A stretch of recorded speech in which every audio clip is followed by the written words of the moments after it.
Om Sahanavavatu Sahano Bhunaktu Sahaviryam Karvavahai Tejasvinavadhitamastu Ma Vidvishavahai. Om. The first question today is about Katha Upanishad. If we can try to understand Katha Upanishad uh, in simple language, if as much as possible. Basically, Katha Upanishad, you can see parallel between the Katha Upanishad and Kshetra Kshetrajna Vibhaga Yoga of Bhagavad Gita. It talks about Atman and Brahman, Atma and Brahma. It talks about formless Brahma as well as Brahma with form. And there is a story, Yaksha story, where Agni, Vayu and Indra failed to know or failed to do what Yaksha said. I gave an example uh, last week. Even Nitinji also gave a very good example. So the idea is whose will and command, that's Keno, whose will and command governs all the activities, all the actions, and all that is within this world and outside the world. We call it Brahma. Now again, that label Brahma is what ancient rishis, ancient gurus have told us, and what they knew or what they did not know, even they could not describe. So they came up with the name Brahma, because that's when somebody can start understanding. So first of all, we need to name it. So they called it Brahma. Now when it comes to understanding Brahma, uh, we cannot know, or we don't know what we cannot know. That's what is said. Say, if we look at one more example, earlier we did not have telescopes. We used to look at the sky and we used to see many planets, many stars, and the biggest star, sun. And we used to see bunch of stars. We call them constellations, nakshatras. And there is a big uh, a strap kind of stretch of the stars. We called it galaxy. Now our span or our view of the universe was only that. Now what we knew when we looked at the sky, we knew there were stars, there were some structures. Our scope of understanding was that. So that was our knowledge. So what we can say is our knowledge was inadequate, or at that time the knowledge was sufficient, it was complete. Then we invented telescopes. Then we started seeing, oh, there are moons rotating around Jupiter. There are many more objects, there are many more bodies above the sky. So our scope of understanding expanded.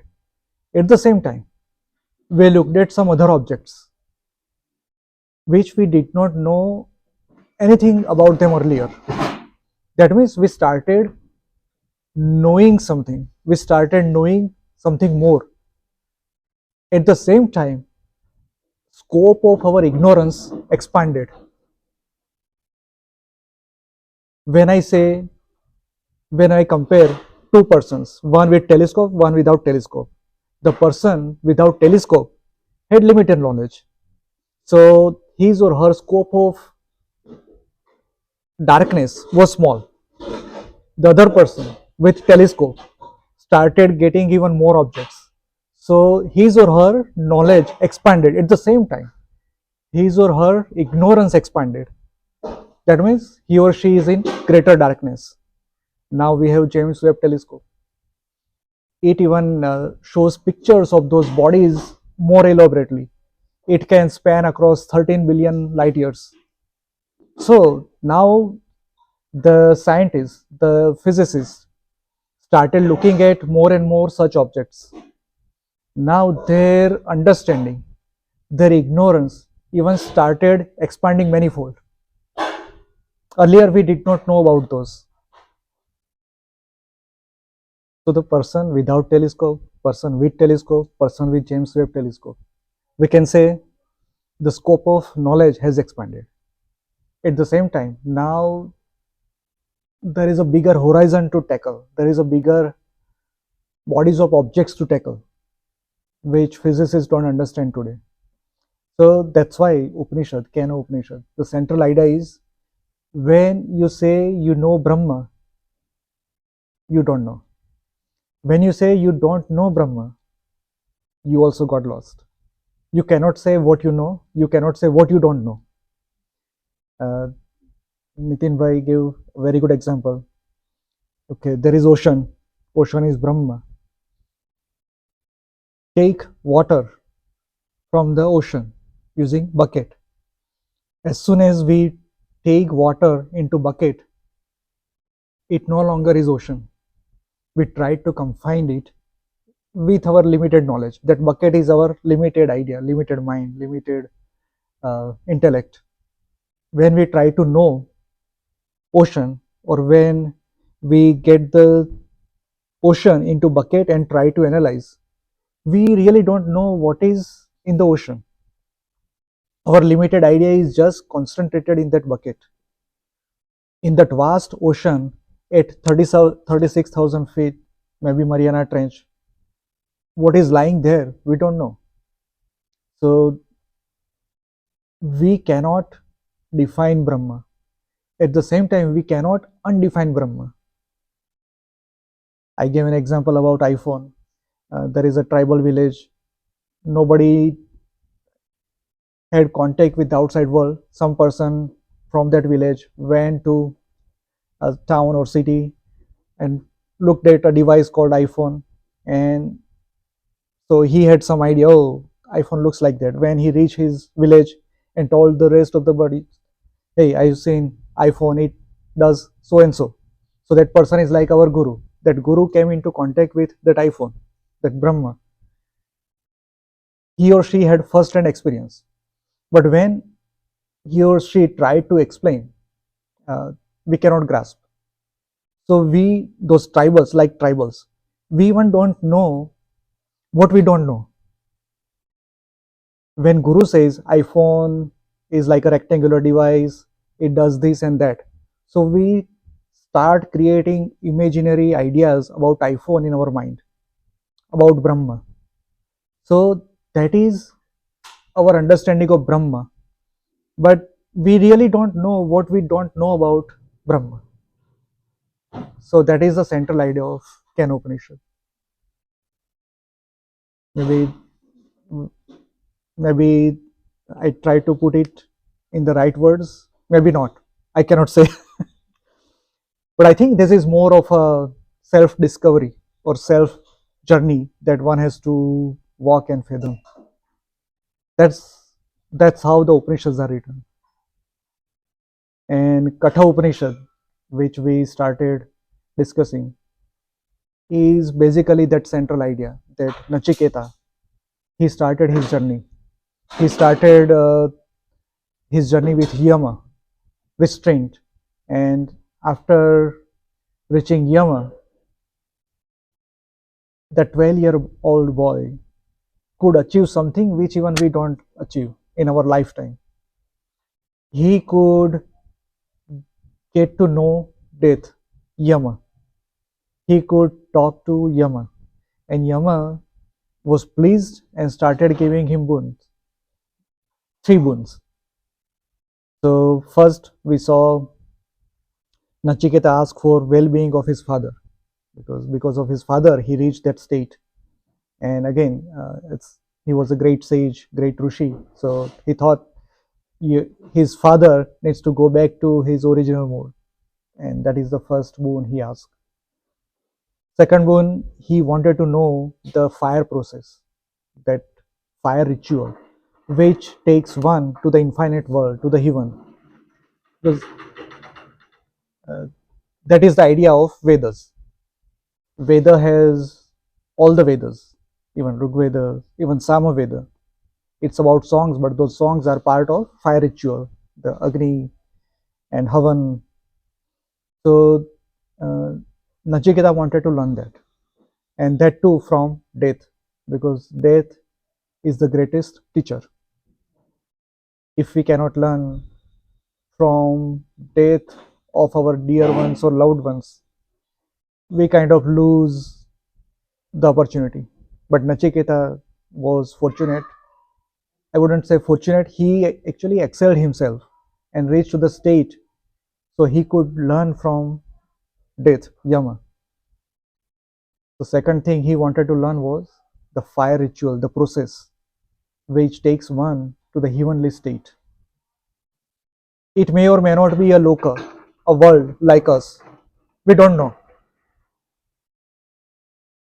because whoever knew, I mean, we don't have contact, and what is written in Vedas and Upanishads, it's kind of coded. It's hard to fathom the central idea behind all those. So let's assume that there exists a loka, there exists something which is out of our four dimensions. Or let's assume that there is a state of human mind that is called heaven. So Nachiketa wanted to reach there. So second boon he was asking that. And Yama said, this is Prathama Valli, 14th shloka, Pra te bravimi tadu meni bodha swargyamagnim nachiketah prajanana. Ananta lokapti matho pratishtam viddhi tvametam nihitam guhayam. Yama said, I will tell it to you. I will teach you the fire rite of heaven. For I know it, O Nachiketa. I know that through which one acquires infinite worlds and prestige, and which is seated deep in a secret cave within. Now, here Nachiketa is asking about a fire ritual. And what Yama said is, I'll teach you. But that secret, that fire process lives within the cave of human body, which is guha. I mean, that's the word used here by the Rishi. Guha, which is guhya, secret, as well as it is part within our body. So we always say that there is Atma within everyone, that Atma resides in the heart. Now, that is not the physical body or physical heart, but what we say is it's a Sukshma Sharir. It resides within Sukshma Sharir, which is Angushta, thumb size within our central area where the rib cages meet. So that's what people say, that, or Rishis say, that Atma resides there, and it is like a guhya, like a cave, a secret area. Now, there are multiple attempts done by many scientists as well as many people on the spiritual path, and they all claim that there is light, and what is beyond light, they cannot comprehend or describe. So, I think that fire, we can call it fire. It's very bright light, even brighter than the suns, many suns and stars. So it's fire like, and that fire like thing, once we cross that, is a different dimension or different state or different body that we cannot describe with worldly words. And that's why it is called secretive. That's why it is part of the guha or guhya. And Yama knew it. The death knows about it. That means when one passes the body, uh, whatever happens in that state, the death process knows about it. Or rather, we would say at the time of death, we go through certain process which puts our awareness into certain state to come in contact with our Atma. And so Nachiketa did not eat or drink for 3 days. So he was in near death state. So maybe That is a metaphor that he could understand this Nachiketa Agni. Actually, that name comes later, but that fire ritual, that fire rite, to know what is within. So he came into contact with that. And that is second boon. लोकादिमिघ्नं तमुवाच तस्मै या इष्टका यावतीर्वा यथा वा स चापि तत्प्रत्यवदद्यथोक्तम् अथास्य मृत्युः पुनरेवाह तुष्टः.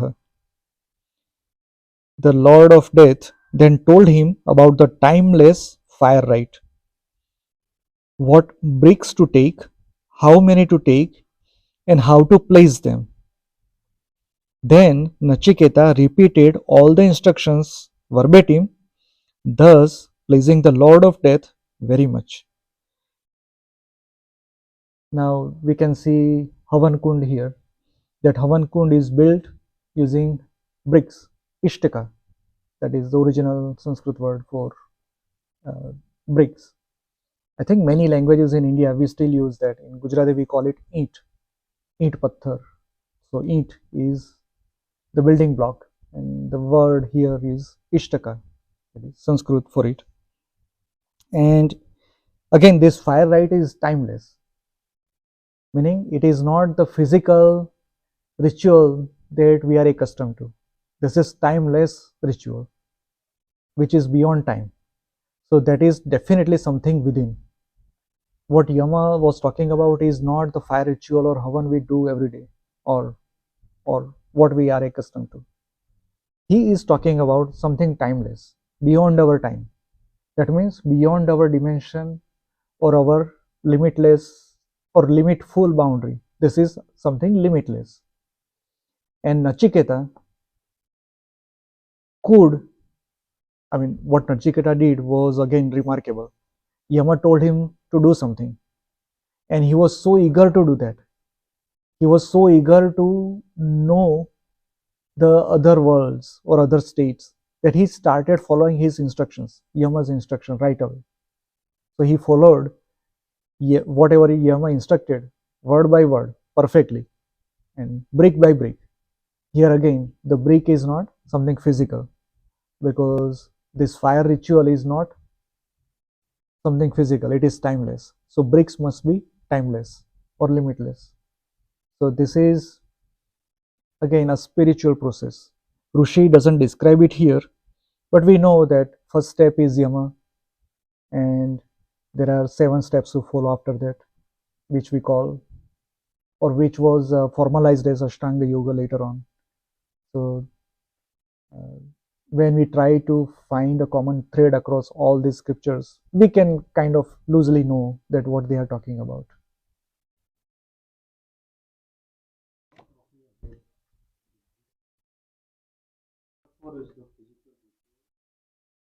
Uh, right. So our that is for our physical world. But what Nachiketa wanted to know was about a ritual that takes him to different world. So beyond our physical world or heaven. And so Yama is talking about timeless fire rite. Lokadi Mignam. So whatever that was, beyond our times or beyond our limits. So that means it must be spiritual. And brick by brick meaning there are multiple steps to walk on that journey. And so Yama is a hint, the name Yama, because Ashtanga Yoga has those 8 steps. And first is Yama. Yama, Niyama, Asana, Pranayama, Pratyahara, Dharana, Dhyana, and Samadhi. So Samadhi is the state which many, even in modern times, many have come across. So that state is beyond time. When they describe somebody is in Samadhi, what they say is they forget the notion about time. It may be felt as 5 minutes, but outside world it may be an hour or 2 hours. So that is beyond time. So that is the end goal of Ashtanga Yoga. And here It is hinted that it is timeless fire right, which can be achieved brick by brick. That means there are steps, and those steps build up somebody to walk on that line and reach that state. And Nachiketa followed that. So it's it's hinted, it's indirect here.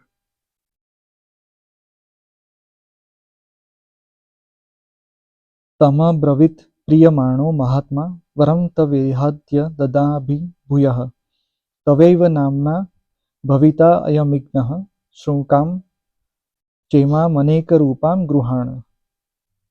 Truly pleased, the great lord of death said, I give you another boon. This fire right shall be named after you. Also here take this many colored chain. Now the second boon, Nachiketa asked about that fire ritual, that process. Yama taught him. Nachiketa, instead of asking the third boon, he right away followed that. So he was very eager, very studious, very obedient. So Yama again pleased.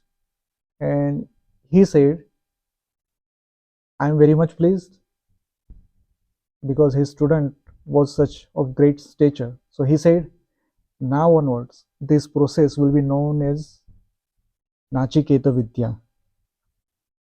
So that's the word we know. Uh, that word is not written here, but uh, Yama says that this will be known after you. This will be known something that is named after you. And also, he is giving him multicolored chain. So now, multicolored chain, that is again a very good metaphor. When we talk about seven chakras, those seven chakras are part of one thread, and that thread is Sushumna Nadi, is what Ashtanga Yoga teaches us. And those seven chakras have different colors. I don't remember exactly, but I think the first one is red, then it's transparent water type, then it's orange, then green, then blue, then again it's water kind, and then reddish in complexion. So seven chakras. So Yama is also hinting that after doing this process, Nachiketa entered into a state of samadhi, which is timeless, and at the same time, all his chakras kind of brightened, awakened. So they were in different colors. It's like a multicolored chain. So uh, this is my guess. This is what I see in this story. May or may not be right, uh, but well, uh, I did not see any interpretation of this. But this is how I look at it. That it must be something. Once you reach that state, all your chakras are opened with certain light, and those lights have different colors. So it's a multicolored chain, and that process is Nachiketa Vidya. Ashtanga Yoga. Yes. So two times in my life I came across that, and that state is something we cannot describe in words. But what I can say is the biggest bliss that you know of in life. This is even beyond that. And the type of light we see is, again, I would say, if the sun becomes metallic, bright, and multiply that by say 100 times, so it's such light. But again, this is limited definition. One is to definitely go through the steps, process, and have that experience. So with that experience only, there are many things that open up in this world. And I can say for sure, whatever paths we choose, ultimately that leads us to this experience. Even people say that bhakti, but if you look at lives of all the bhaktas, great bhaktas, all the saints, Shankaracharya, Madhavacharya, Ramanujacharya, uh, in recent times, Narsi Mehta, Mirabai, Chaitanya Mahaprabhu, and very recent times, Ramakrishna Paramahans. So whatever they achieved through bhakti, if you try to understand that, their experience with Paramatma or Parabrahma is very similar to achieving the state of Samadhi. Samadhi is basically a balance, equilibrium, or union. And what happens in that union or equilibrium? Some would describe it differently, different words, but the characteristics remain the same. So, this is what I think this story also talks about.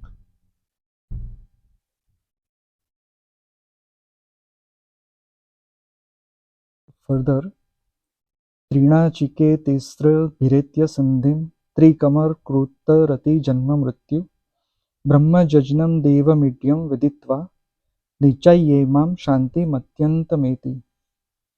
Whoever performs this Nachiketa rite 3 times, who is united with the trio, who performs the 3 righteous actions, overcomes birth and death, whoever understands that this divine fire is born of and all knowing of Brahman, and who worships it with reverence, attains everlasting peace.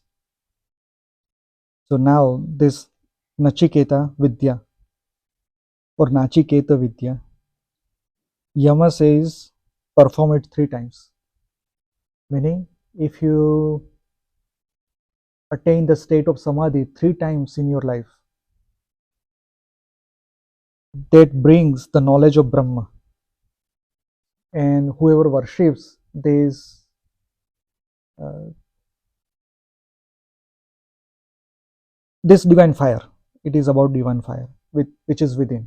So whoever worships it with reverence attains everlasting peace. So we do puja with different forms of God, but that God has given us boon that in our guhya that fire resides. So if we come across it once in our life, we know what it is, kind of. So whenever we think of it and whenever we pray or we worship that fire within us, we can again attain that state. And if we attain that state for 3 times, which is Nachiketa Vidya, 3 times in our life, and then we are united with trio. Now, here, what is trio or 3? It is not directly mentioned, but it could be 3 very important persons in our lives, Mata, Pita, and Guru. 3 very important aspects of our body, Sthula Sharir, Shukshma Sharir, and Karan Sharir. 3 in Vedas, the 3 is tied with Savana. So 3 Savana, morning, noon, and evening. So it could also be that uh, not in our lifetimes, but every day, 3 times, one must do dhyana, meditation, or Nachiketa Vidya. We must follow 3 times a day. Or in our physical worlds, we light a diya, we do it usually morning and evening time, but it is mentioned here 3 times. So we must do 3 times. Now, which 3 times? It is not mentioned directly. It could be every day. It could be 3 times in a lifetime to achieve or attain that samadhi state. And 3 righteous actions. Now, what are these 3 actions? So, it is said Trividha Vidya.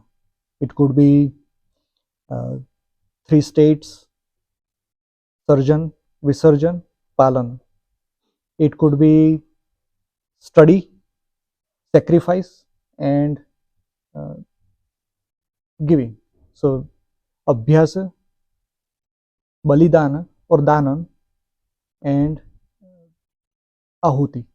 So, these are also three Vidyas or three Anushtanas we do. So there are many things we can attach to this word three. So I think we should follow all of those and try to be ready. Now, being ready meaning we must have that experience of samadhi. That's our goal. That's our first goal, to know Brahman. And that's a boon from Lord of Death, Yama. So if we come across this story, I think it's kind of a trigger point, or it's an indication in our lives that we must walk this path now and go along all the steps mentioned and try to follow as much as possible. Yes, so we can say that it was already known at that time when this Upanishad was written, or what we can say is they don't put everything in the Upanishads. We need to find other references. Bhagavad Gita hints at multiple things, but what is formalized is Ashtanga Yoga by Patanjali, Yoga Sutras. So Yoga Sutras has described all the steps, all the 8 limbs, and what are the sublimbs within. So that is the process, I would say, that we must follow. And Vijnana Bhairava Tantra, it talks about 112 steps, different steps. And using any one step, we can attain the state of samadhi. I wouldn't say steps, it's more of a 112 ways, different paths you can follow. So over the years, many gurus have formalized, many gurus have elaborated on various aspects of Nachiketa Vidya. That's what I can say. Yes, Nitin.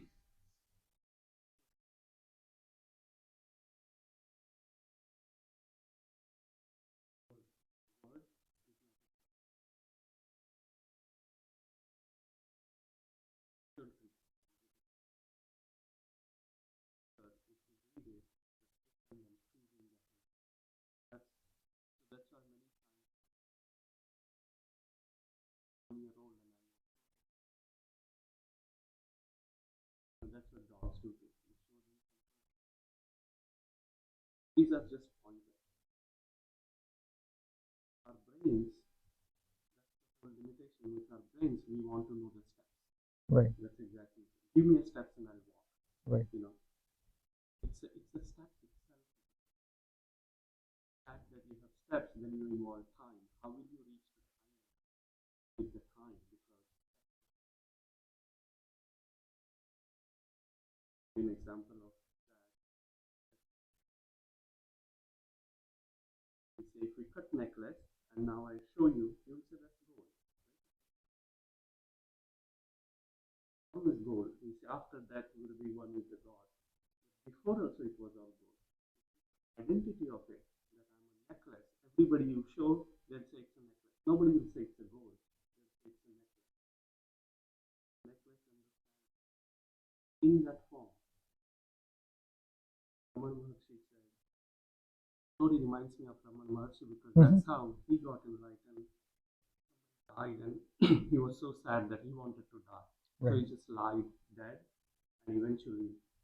very true, very true, very true.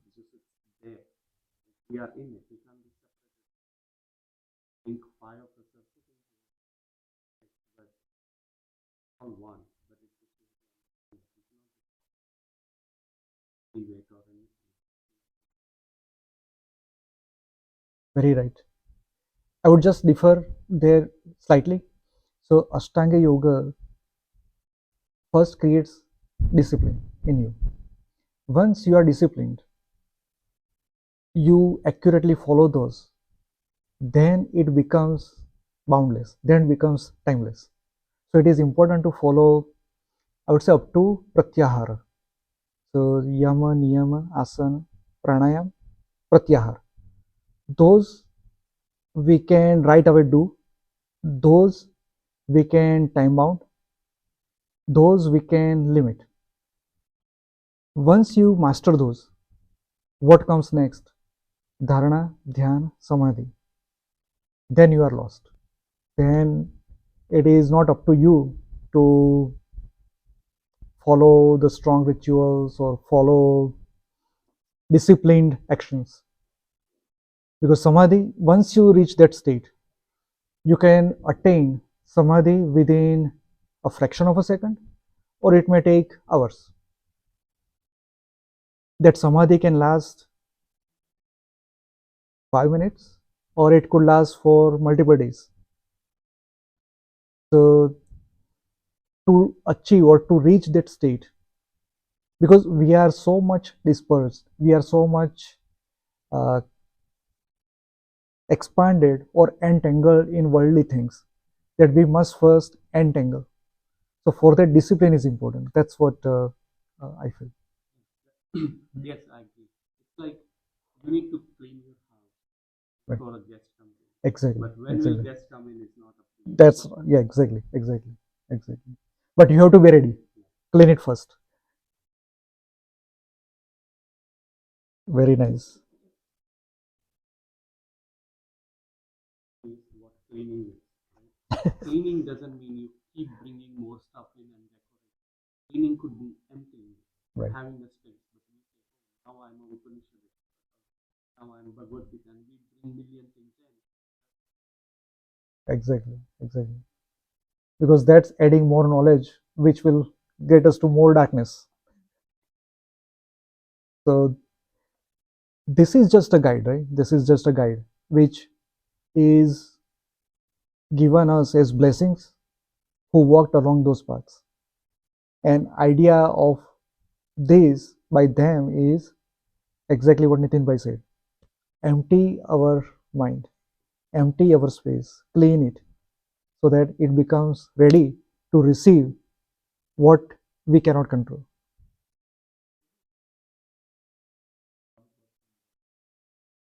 All these, like even this, Right. means physical fire, but Right. we know that it is not, it's just a substitute for the actual meaning. Right. Um, why not just say the real thing? Why use if like let's say like one boy reads this, Right. he will take the literal interpretation, Right. which is wrong. I mean, which is wrong in the sense which is not what is trying to be. Right. But here there is a hint. If we try to understand all the words used, right? So in Shloka 15, it is clearly said this is timeless fire rite.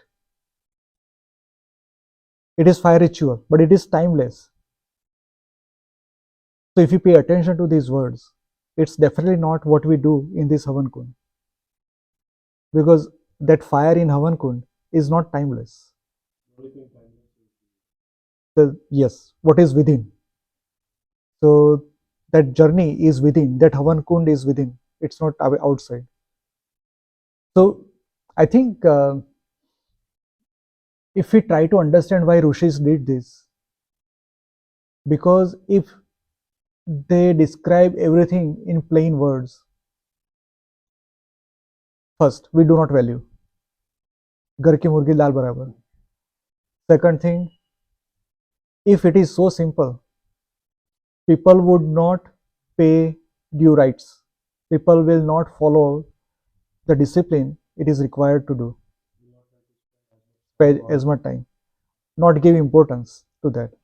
Third, again, this is a hint that this is a self journey. When I interpret this story, versus what you interpret is going to be different. Ultimate goal is to cross our limitations and reach the timeless. But everybody has their own journey. And that's the idea of what we are doing here. We are discussing, I am saying something.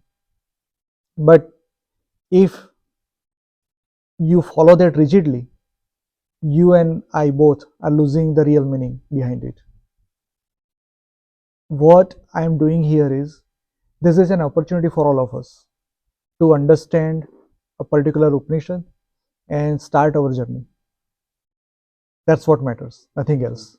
Because everything is based on surface. Right. The way it is structured is also so that we can. Exactly. Further, त्रीणाचिकेतस्त्र मतेदद्विदित्वा य एवं विद्वांश्चिनु तेनाचिकतं स मृत्युपाशान् पुरतः प्रणोद्य शोकातिगो मोदते स्वर्गलोके. He who knows the three Nachiketa rites and propitiates the Nachiketa fire with this knowledge throws off the chains of death, goes beyond sorrow, and rejoices in heaven. Now they are talking about heaven here, Swargaloka. But that Swargaloka is two characteristics. It is not bound by chains of death and goes beyond sorrow. So again, this is kind of a state. If you are dead or if you are alive, it does not matter to you. If you are happy or you are unhappy, it does not matter to you. So that kind of state, sthit prajna, if we get that, that is Swargaloka. One, if tries to put it literally, that okay, there is some planet called Swarga, and there is no death there is no sorrow there, then how can we reach there? Performing three Nachiketa rites and knowledge. So what kind of knowledge? Atmajnana, know what is within in the Guhya. Will it take us to some planet? No. So they are not talking about planet. They are talking about the state or something beyond our limitations. And that has to be the Swarga, not the Swarg that we go there and do something there.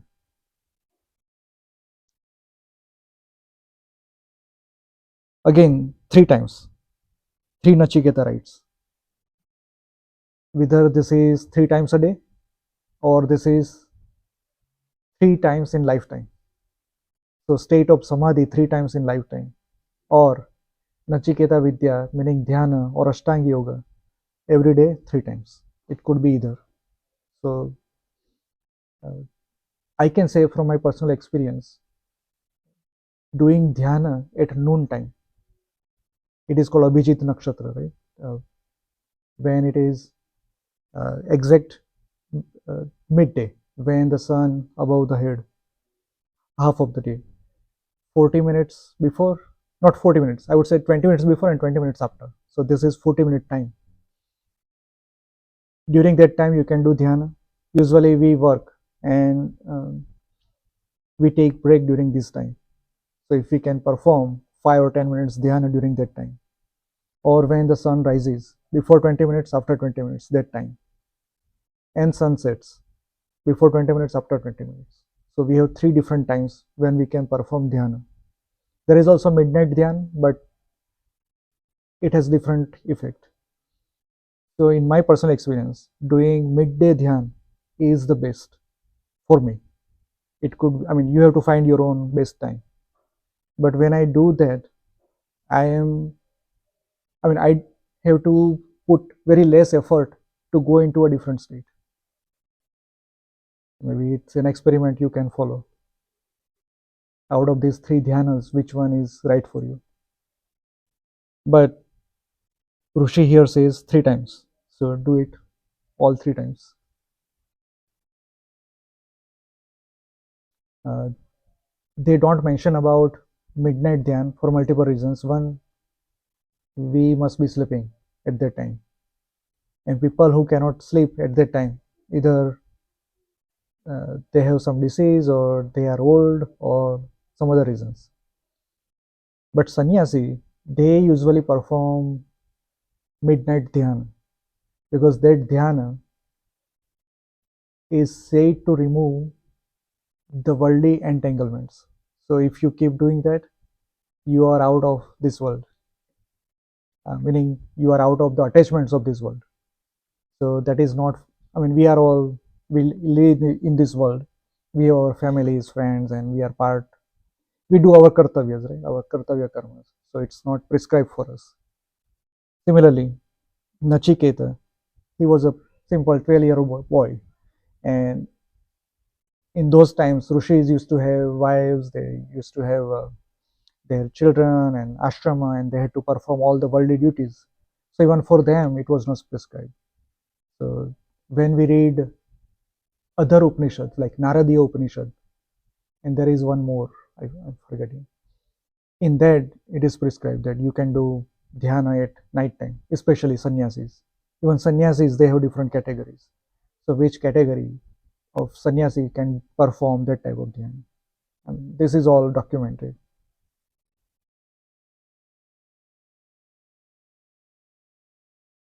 Further, Esha te Agni Nachiketah Swargyo Yamavruणीथा द्वितीयेन वरेण एतमिघ्नं तत्त्वैव प्रवक्ष्यन्ति जनासः तृतीयं वरं नचिकेतो वृणीष्व.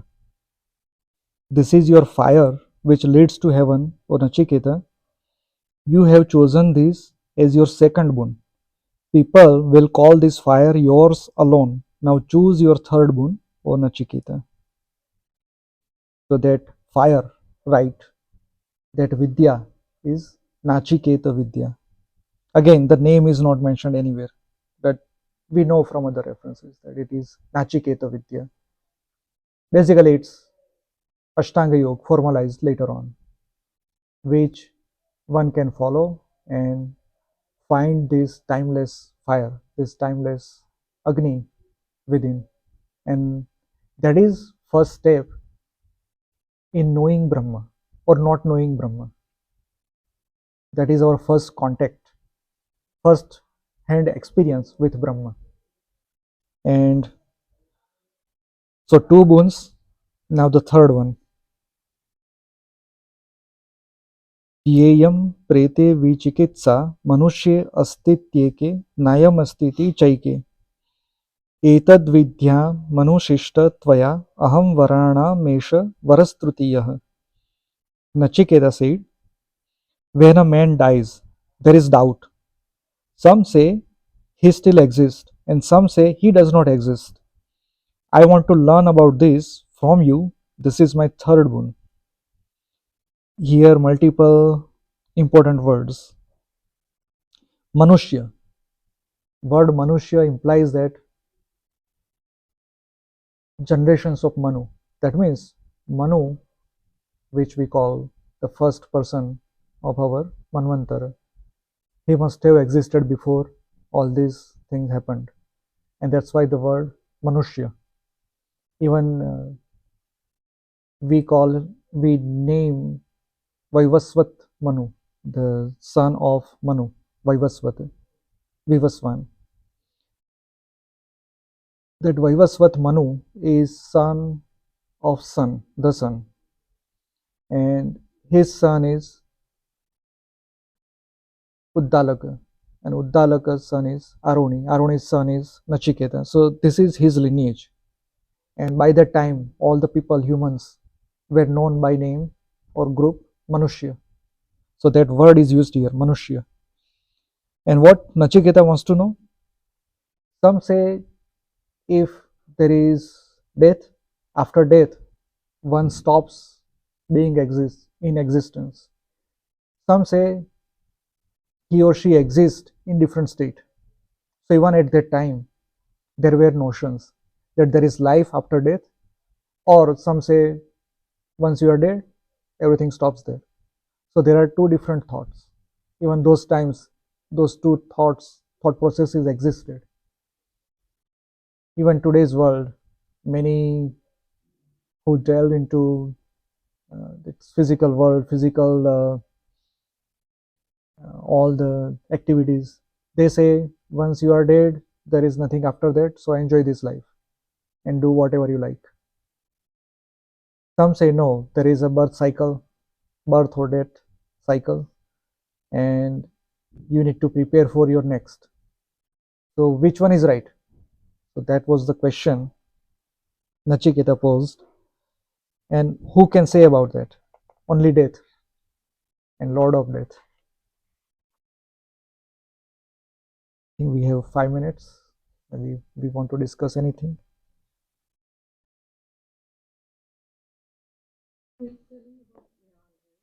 Okay. Now, Dhyan has two different aspects. One is focus. That focus comes from dharana. But let's say you imagine when I say I want to do Atma Dhyan. So first I need to create that dharana that there is some light, imaginary light. So that is my dharana. And I try to focus in that dharana within my body, within my uh, that central rib cage, that there is some gufa, guhya area, and it is bright. So my mind creates that image, that is dharana. And I focus on that dharana. That is the beginning of dhyana. But if you try to do dhyana, it is not dhyana. It is just ekagrata, focus. But once you start doing ekagrata, focus, eventually you will be in a state where something happens by itself. You can clearly see yourself distant from your body and mind. When you can see your body, when you can see your mind, that is the beginning of dhyana. Once you are in that state, and if it gets deeper and deeper, then you kind of get a glimpse of samadhi. Now that state is indescribable, but you began with dharana, and when that dharana becomes reality, that is the end goal of dhyana. When that dharana became reality, when your dhyana is complete, you don't know anything about it. If you are aware, it is not dhyana. If you are aware of the process, that takes you to the next state, that is samadhi. And in samadhi, you are not even aware of what is happening because you became one with that process. So now it's not up to you when you are going to wake up or when you are going to be aware of your body again. Some say it's a dangerous path. Without proper guru, you cannot do that, because once you are in that state, if you don't wake up, you are gone. Some say once you enter the state of samadhi, and if your body and mind are not ready, you will die within 21 days. Some say if your body is not prepared, if your mind is not prepared, meaning you did not follow the discipline of Ashtanga Yoga, whatever experience you get even creates havoc in your body and mind. And that's why it is recommended that you follow through Guru Shishya lineage. We all do dhyana, but that dhyana is ekagrata. It doesn't reach beyond that state. And that's why it is important to find a proper guru, which is very hard in these times. I mean, we have gurus everywhere, every corner, but what they can do, we don't know. But we can have at least simple process, following yama, niyama, asana. Even we are all not in our 20s or 30s, so we have to follow with some observation. We cannot perform all the asanas. We can do some simple asanas. We can do that. Pranayam, our air is polluted. We must not do extensive pranayama. Some simple deep breathing is fine. But even Purak, Kumbhak, they are bad for us in these times. So we should just do deep breathing, that's it. And Pratyahara is, there is very simple process for Pratyahara. Pratyahara literally means uh, your senses, they are outward. So bring them inward. That is Pratyahara. And a process is when you take a breath, with that breath, uh, take it to the left. Again, dharana and pratyahara both are mixed. You think that there is light with that breath, reaching it reaches the left and goes back when it is going out. Breath goes out through nose, but that light is kind of absorbed in your uh, spinal cord, central area. You can imagine that. Again, right hand, breathe in, that light travels through the hand and goes back and again is absorbed in that spine area. Left foot, similarly, back to the spine. Right foot, back to the spine. And again, the central torso, back to the spine. So this is very simple process to perform pratyahara. And then you can do dharana and ekagrata, focus. Next steps, let Guru Guru follow. Om Purnamada Purnamidam Purnat Purnamudachyate Purnasya Purnamadaya Purnamevavashishyate. Om Shanti Shanti Shanti.